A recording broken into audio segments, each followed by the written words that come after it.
1934 मध्ये ॲडॉल्फ हिटलरला कोणत्याही परदेशी शत्रूपेक्षा एका व्यक्तीचे जास्त भय वाटत होते आणि तो माणूस होता अर्न्स्ट रोहम.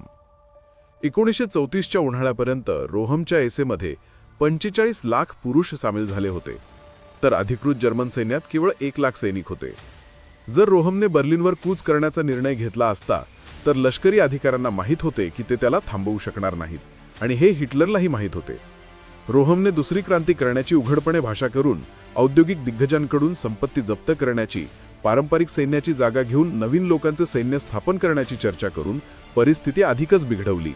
त्याने तर हिटलरची बुर्जुआ कॉर्पोरेल म्हणून खिल्ली उडवली आणि हे सूचित केले की हे आंदोलन हिटलर सोबत किंवा हिटलर शिवाय चालू राहील.